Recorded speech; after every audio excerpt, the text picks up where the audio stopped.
आज हम एक ऐसी संस्था के बारे में बात करने वाले हैं जो जिन शासन की धार्मिक पाठशालाओं को मजबूत करने का अद्भुत कार्य कर रही है। अगर आप जैन धर्म की पाठशाला में पढ़ाने वाले शिक्षक शिक्षिकाओं से परिचित हैं तो उन तक इस वीडियो को जरूर पहुंचाइएगा, कारण आपको इस वीडियो के अंत तक पता चल जाएगा।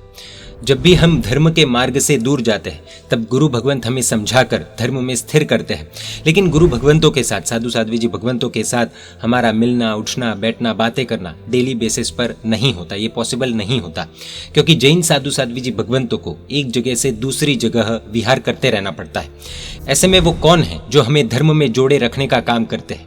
जी हाँ, हम बात कर रहे हैं संघ के शिक्षक एवं शिक्षिकाओं की, जो हमें पाठशाला आदि के माध्यम से निरंतर धर्म मार्ग में जुड़े रहने की प्रेरणा करते हैं। दीक्षा लेने वाली सभी आत्माओं के संस्कारों में माता पिता का जितना योगदान होता है उतना ही या शायद कई बार उससे भी ज्यादा योगदान एवं उपकार पाठशाला के गुरुओं का होता है।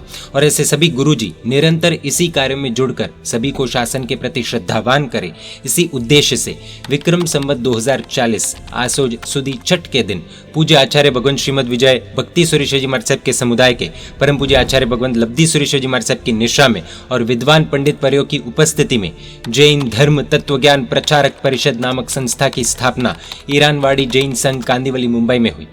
इस संस्था के उद्देश्य एवं प्रवृत्ति जानते हैं सिर्फ 9 पॉइंट्स में। पॉइंट नंबर 1, पाठशाला पढ़ाते हुए गुरुजियों का संगठन करना। पॉइंट नंबर 2, जैन धर्म का प्रचार प्रसार करना। पॉइंट नंबर 3, सभी गुरुजी जीवन पर्यंत अध्यापन में जुड़े रहे और उनका उत्साह बरकरार रहे, ऐसी प्रवृत्ति करना। पॉइंट नंबर 4, ऐसे पंडित वर्यों और शिक्षक शिक्षिकाओं को शुद्ध पुरस्कार अर्पण करके सम्मानित करना। इसमें अभी तक संस्था ने प्रथम पुरस्कार जो 1,11,000 रुपए का है उसमें 31 अध्यापकों को सम्मानित किया है।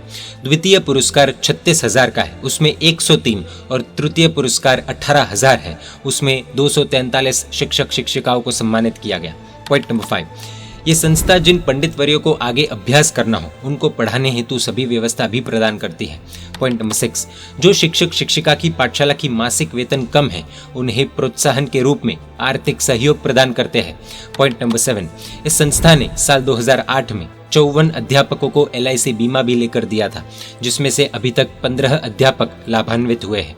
पॉइंट नंबर 8, इस संस्था द्वारा पाठशाला निरीक्षण की प्रवृत्ति भी की जाती है। पॉइंट नंबर 9, जो पंडित वर्य है उनका भी शिविर का आयोजन हर साल परम पूज्य भक्ति योगाचार्य आचार्य भगवंत श्रीमद विजय यशो विजय सुरेश्वर जी महाराज साहब की निश्रा में होता है। ये संस्था के अभी तक 16 सम्मेलन अलग अलग गुरु भगवंतों की निश्रा में हुए हैं। 17वां सम्मेलन तारीख 8, 9 और 10 अप्रैल 2023 को हालर तीर्थ आराधना धाम जामनगर के पास पूज्य आचार्य भगवंतों एवं पूज्य साधु साध्वी जी भगवंतों की निशा में होने जा रहा है। अभी इस संस्था में मार्गदर्शक के रूप में परम पूज्य भक्ति योगाचार्य गच्छाधिपति आचार्य भगवंत श्रीमद विजय यशो विजय सुरेश्वर जी महाराज साहब, परम पूज्य गच्छाधिपति आचार्य भगवंत श्रीमद विजय कल्पतरु सुरेश्वर जी महाराज साहब वागड़ समुदाय, परम पूज्य आचार्य भगवंत श्री लब्धि सुरेश्वर जी महाराज साहब के शिष्य परम पूज्य आचार्य भगवंत श्रीमद विजय शील रत्न सुरेश्वर जी महाराज साहब और हालर तीर्थ प्रेरक परम पूज्य आचार्य भगवंत हेम प्रभु सुरेश्वर जी महाराज साहब है। आपको जानकर शायद आश्चर्य होगा कि संस्था में अभी तक करीबन 1200 शिक्षक शिक्षिकाएं जुड़ चुके हैं। जैन धर्म तत्वज्ञान प्रचारक परिषद संस्था जो काम कर रही है उससे हमारा क्या लेना देना? सिर्फ एक पल के लिए सोचिए, आपके आसपास पाठशाला हो लेकिन गुरु ना हो, शिक्षक शिक्षिका ना हो, पढ़ाने वाले ही ना हो, तो बस इसी कल्पना में इनकी बहुमूल्य कीमत समझ में आ जाएगी। अगर आप पाठशाला में शिक्षक या शिक्षिका है तो इस संस्था में अवश्य जुड़ सकते हैं एवं सम्मेलन का भी हिस्सा बन सकते हैं। अधिक जानकारी के लिए इस कॉन्टैक्ट इन्फॉर्मेशन पर संपर्क कर सकते हैं।